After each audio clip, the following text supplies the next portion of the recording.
Hi there, and welcome to the Home Studio Rescue here on YouTube. My name is Chris, and today we are going to be EQing some drums. I've got my mix set up here, and this is one of the first things I do at the beginning of every mix. Right after I do my gain staging, I check the phase relationship between the drums. I set up my mix bus, and I start rocking and rolling on some EQ.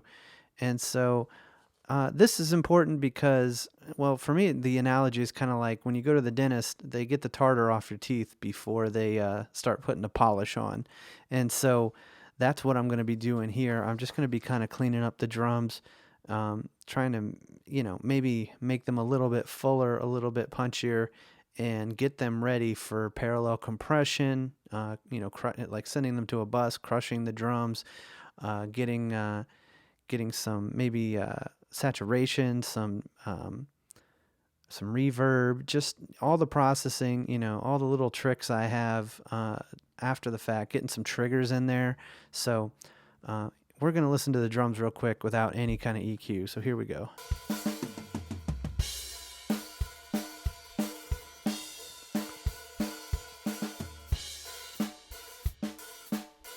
Okay, that's not a bad starting spot, but they're a little bit thin and they have a little bit too much sizzle going on for my taste. So here they are after my EQ.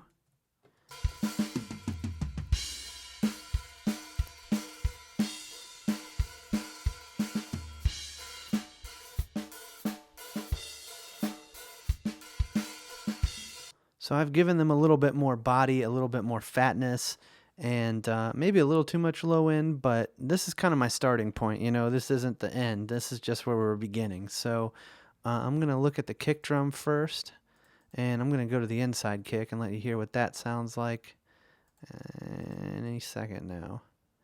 And here we go.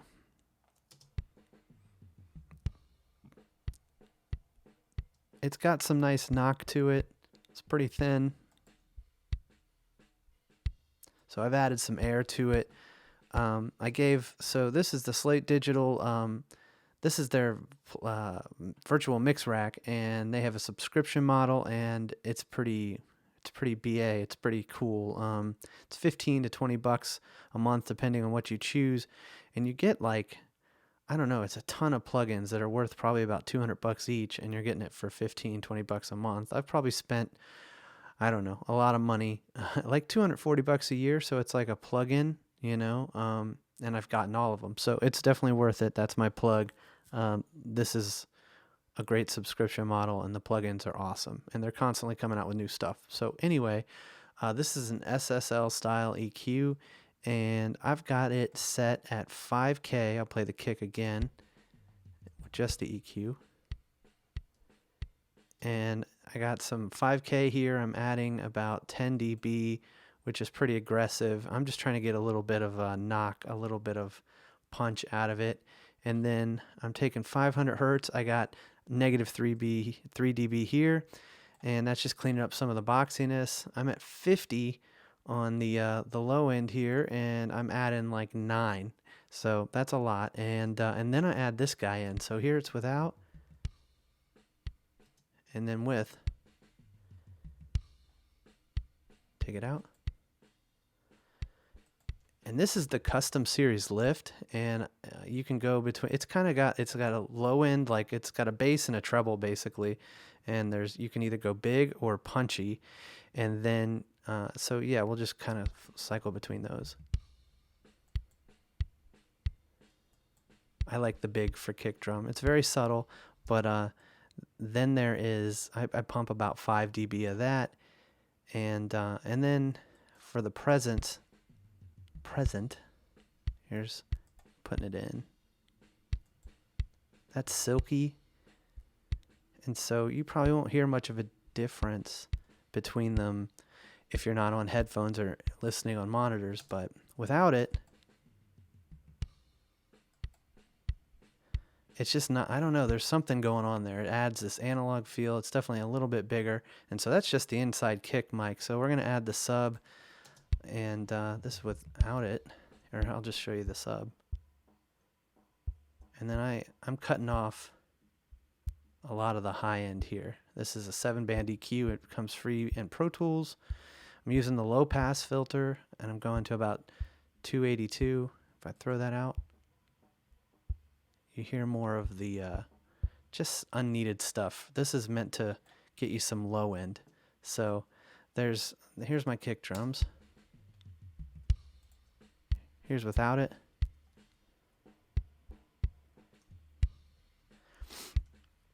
And so then from there, let's go listen to the overheads. And no EQ.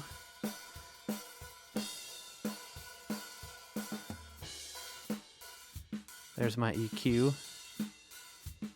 I'm definitely, I'm making it darker because they're just a little sizzly for my taste. Also, with the room mic, it's more than enough. So I'm backing off on the sizzle.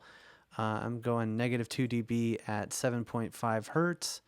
Then I'm really going crazy. I got 500 hertz here, and I'm taking that to stun, -15. I'm just getting rid of all that boxy crap.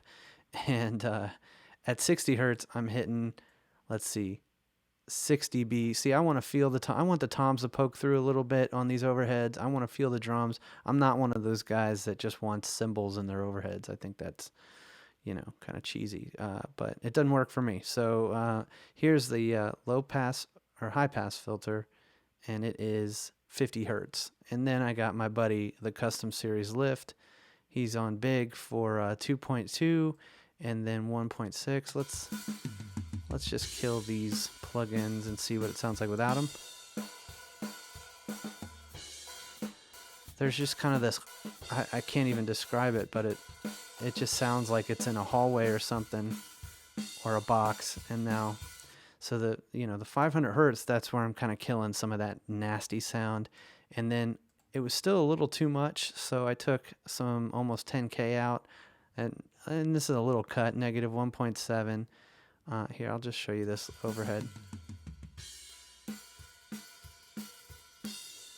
And you can barely hear it. I also am killing some of this 5.15 K right here, somewhere in there.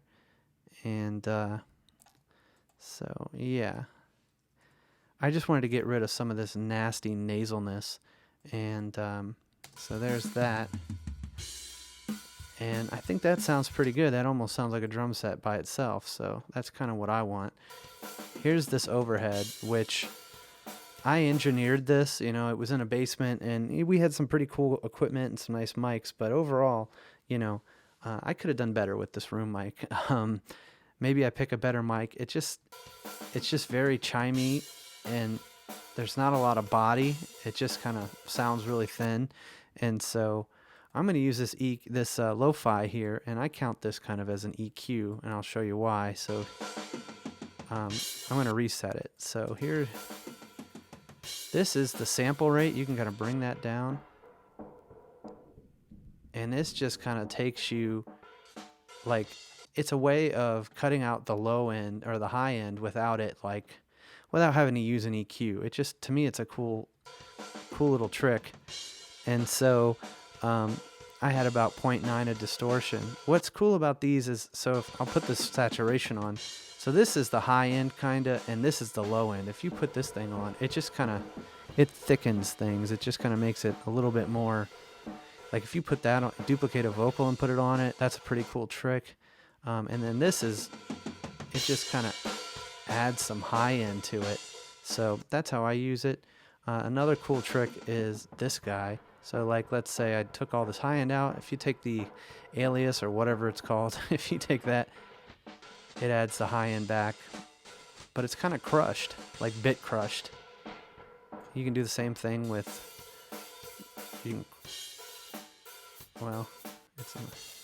there you go. It's kind of crushing it now, but so I'm just taking off to 36 hertz, bringing out taking out a little bit of the high end that's just a little harsh, and then I'm adding it back. You hear that kind of, there's just the sizzle is gone, which is great, because that sizzle,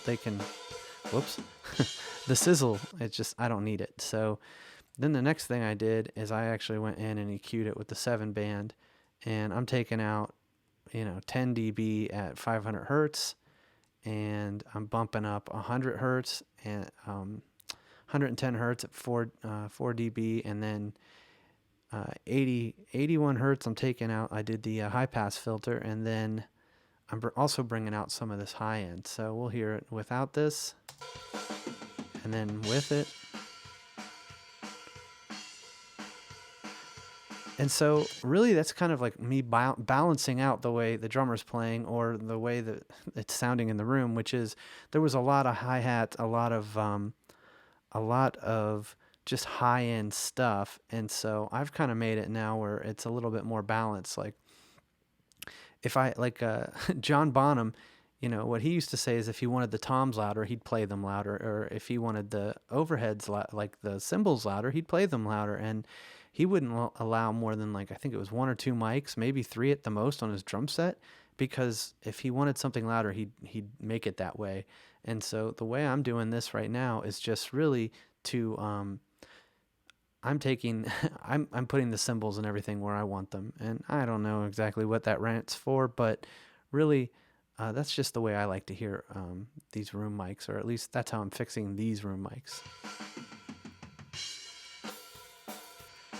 And none of this stuff I'm saying is gospel. None of it is, I'm just doing what I think sounds good, and I just kind of live by the philosophy. If it sounds good, it is good, and that's very, it's a subjective thing as to what you think sounds good. So, so there's that. I want to hear the overheads with the room, because those by themselves are pretty good. You could just add a little bit of kick and it's starting to sound pretty good. So the next thing we'll go to is the snare, and here we go. This is what it was. It's not bad. And so I'm trying to make it a little bit fatter. And so let's look at what I'm doing on the EQ here. There's also, so I'll just go to the main snare, the top snare. I'm really kind of choking it out here, but there's some ring in there. And the guy that, my client that I was recording this for, he really didn't want a lot of ring, but I wanted to get some snare drum with some tone, and it has some tone, but now I'm just kind of destroying it. I don't like a flat snare drum. I just don't. I want a snare drum to have some crack and some tone to it, not just be this thump. And this has some tone, but a little too much for his taste, so I'm taking it out. And then the other thing is still there is the bottom snare is adding some tone. So the way I took out the snare, or the ring of the snare, is I had to double team it here with 270 on the EQ, and I'm like really taking it out, -15 there, and then at 800 I took out another negative. I took out another 15 dB, and then to beef it up, I'm going to 220, and I'm putting about 8 dB of gain there. I also gave it a little sizzle, a little 3.27. This is a Neve knockoff or modeled EQ from Slate, and this is pretty sweet. And this is also the virtual console or mix channel or whatever you want to call it. It's on a Brit 4K setting, and it's just kind of sitting there. But this is just the start of the drum mix. This isn't the end of it. This is just me getting the tartar off, trying to get the tone I want out of it, or the client wants. And so that's pretty much that. On the bottom snare, I'm just bumping a little 200, 210. I'm taking out negative, let's hear it. Taking out 844 hertz, 10 dB of that. And that might be a little too much. But with the top snare, I think that sounds pretty good. And then if you throw it in context with everything else, we'll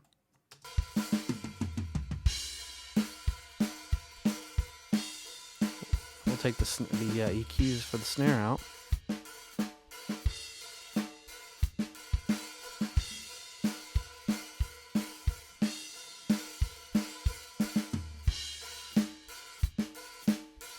I just turned it up a little bit.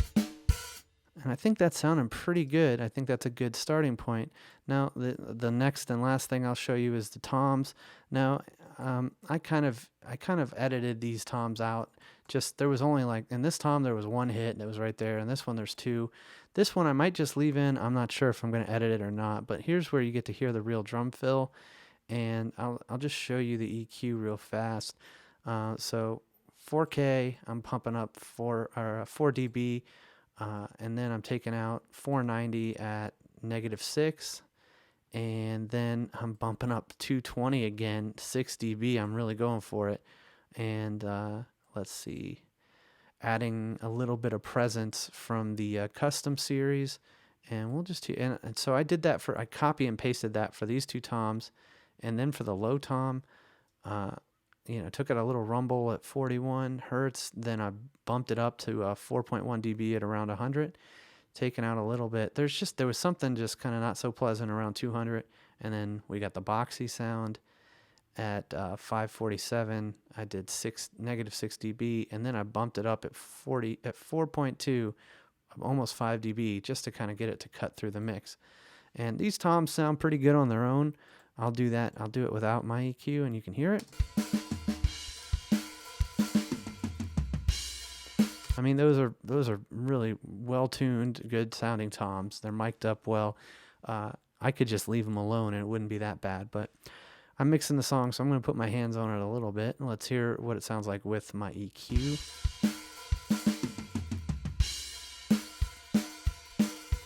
And so let's just listen to the toms. So without it,